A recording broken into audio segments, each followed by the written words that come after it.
আপনার 80% লোক ইতিমধ্যে আওয়ামী লীগ তারা নিয়ে গেছে, রক্তের দাগ শুকায় সে আগস্টেই ক্ষমা করে দিল। এখন বিএনপি যদি বলে সেটা অনেকে সমালোচনা করে। এখন বিষয়টা হচ্ছে কি যে বাংলাদেশে আমরা এমন একটা দেশে আছি, বিএনপি এখন ক্ষমতায় যাওয়ার কথা নিশ্চিতের মতোই মনে হচ্ছে। সবাই সেই ধরনের প্রশ্ন করতেছে, আপনারা ক্ষমতায় গেলে এইটা হবে ওইটা হবে, সেই জন্য এখন তাকে টাইনে ধরতে চাচ্ছে। ওই যে বাংলাদেশের নেশার কাকড়ার মতো বা ওই যে সেই আপনার বানরের মতো একটা উঠলে আর একটা টান নিয়ে ধরে, এরকম একটা অবস্থা। এখানে আমি যতটুকু বুঝি তারেক রহমানের সাথে গত মাসেও 3 বার আমাদের সাথে প্রার্থীদের নিয়ে কথা বলেছে। আমার বিশ্বাস তারেক রহমান যদি জনগণ নির্বাচিত করে সরকারে আনে তাহলে জনগণের কথায় রাষ্ট্র পরিচালিত হবে, কোনো বিএনপির নেতার কথায় না, বিএনপির দলের কারো কথায় না। এটা আমার বিশ্বাস হয়েছে কথাবার্তা। আমি মনোবিজ্ঞানের ছাত্র, সেই হিসেবে আমি ওনাকে যেটা দেখেছি। আর আপনি দেখেন অনেকে আপনার বিভিন্ন রকমের সমালোচনা করে, এখন পর্যন্ত উনি একটা বক্তব্য দিয়েছে অহংকার করে। তাকে জামাতের আমি 2টা প্রোগ্রামে আমি ছিলাম, বলছে যে এই আন্দোলনের মাস্টার মাইন্ড তারেক রহমান, এই আন্দোলনের মহানায়ক তারেক রহমান। আর তারেক রহমান বলছে নো, এই আন্দোলনে ছাত্র জনতা, এরপর রাজনৈতিক দলগুলো। এখন কৃতিত্ব তাদের।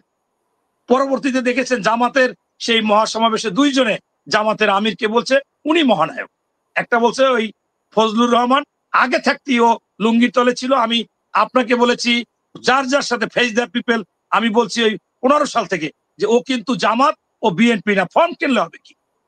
এখন সে ওইখানে বললো, অথচ তারেক রহমান কিন্তু আপনাদের পক্ষে মানে আপনাদের পক্ষে টকশো করতেন, মানে আরে পক্ষে করতো কি, জামাতের হলে 70% বলতো ভালো, আর 30% খালেদা জিয়াকে নিয়ে, তারেক রহমানকে নিয়ে আর জিয়াউর রহমানকে নিয়ে কান্নাকাটি করতো, কাই দিয়ে দিত।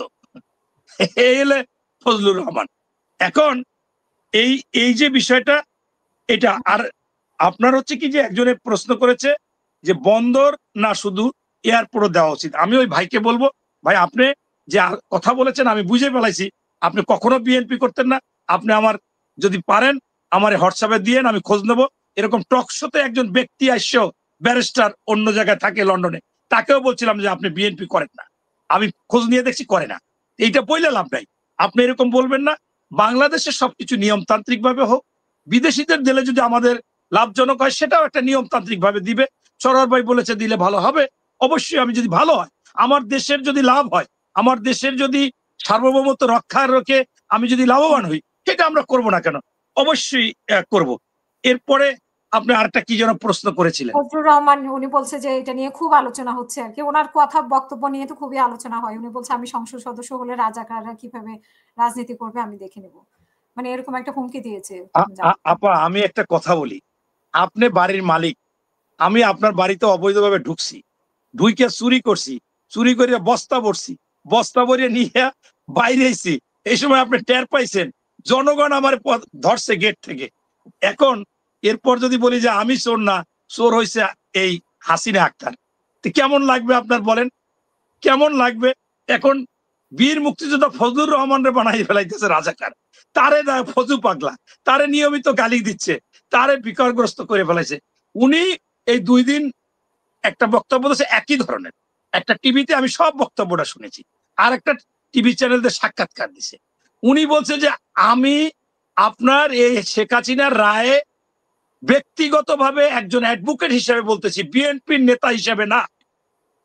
যে আদালত আগে মানবতা বিরোধী যুদ্ধ অপরাধীদের জন্য বিচার হয়েছে, সেই আদালতই রায়কে যদি আজকে আবার এই গণহত্যার বিচার করে, এবং যদি সেই সময় যে ওই মানবতা বিরোধী বা যুদ্ধ অপরাধীদের পক্ষে যে উকিলরা ছিল তাদেরকে যদি আজকে হত্যাকর্তা বানাইয়ে বিচার করা হয়, এইটা কিন্তু প্রশ্নবিদ্ধ হয়।